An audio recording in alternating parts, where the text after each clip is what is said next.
Are you getting scared? Should you be getting scared? We hold gold, we hold silver, we hold precious metal mining stocks to protect ourselves from a lot of the doom and gloom scenarios.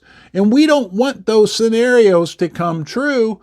But when I look out, and I want to know how you feel about this, with what is going on right now in the world, with Russia, with China, with the G7 versus the BRICS, the East versus the West, however you want to say it, when I look at the big picture, I don't know how you see it, but to me, things are getting very scary. We're going to talk about that right now.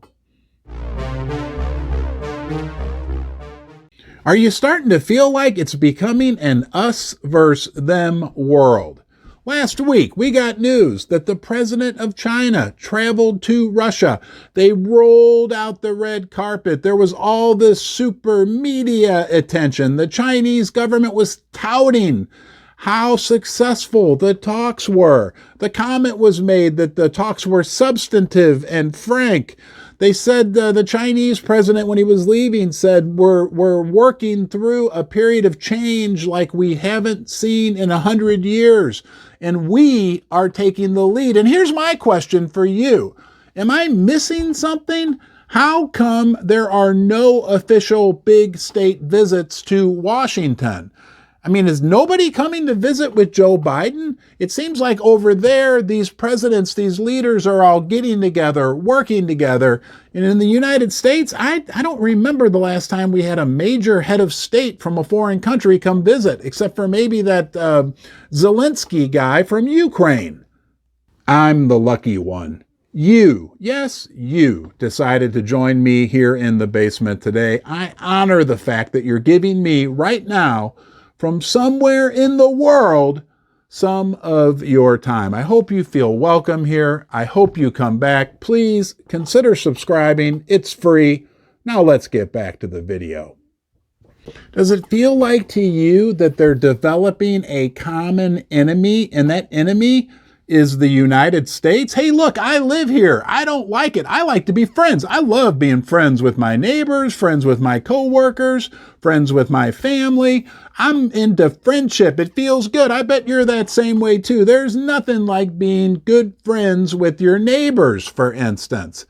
But why do I feel like we are becoming more and more isolated, and a big chunk of the rest of the world is working together, and they're not very happy with the United States? Heck, this Chinese-Russian talk that went on last week, they announced that Russia was going to start selling oil in Chinese yuan. And then they also announced that the BRICS countries would start trading. The primary currency that would be used would be, yeah, you guessed it, Chinese yuan. But we like to talk about precious metals, right? Well, it's also very interesting that China and Russia both continue to make substantial purchases of gold for their central banks. It's becoming real clear that they're going to want to back up whatever currency they finally settle on, whatever form it takes, with precious metals. And that will be very supportive for the price of precious metals. And does it scare you like it scares me? Right? While these countries are working together, developing cooperative agreements, in the West, what do we have going on? Oh, we have a banking crisis. We have an energy crisis. We have record deficits with our government. It feels like we have a financial system that's being held together with, yes, you know, bubblegum and duct tape, and lets out unicorn fart dust from time to time. First Mining Gold is a development company advancing two of the largest gold projects in Canada. Springpole in Ontario and Duparquet, located in Quebec, each already has 5 million ounces of gold reserves, but exploration initiatives are underway at both projects to find even more gold. First Mining is well-financed, has zero debt, and owns an interest in 4 additional Canadian gold development projects. And it gets even scarier, unfortunately, because the USA has dominated the world with the dollar for the last several decades. And a lot of people, a lot of smart people, are warning that the likely outcome of this de-dollarization, right, as these countries move away from the dollar, that's going to really hurt people in America. It's going to hurt the United States of America, that a possible outcome could be actual war. And we don't want to see that. We don't want bad things to happen, but we also can't bury our heads in the sand. That's one thing I know about you. You like to dig a little deeper and get an understanding of what's really going on in the world. We may not like it, but we have to accept it and we have to prepare ourselves. A lot of us do that by holding precious metals, maybe holding precious metal mining stocks. There's other ways people prepare as well. But things look a little dicey out there in the world right now. Let's hope that good resolutions are found. One thing for sure, I'll be here for you, yes, you, through it all. I'll see you next time.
Hey everybody, it's Ron from Ron's Basement, live on the log flume with Lily. Lily, say hi. Hi.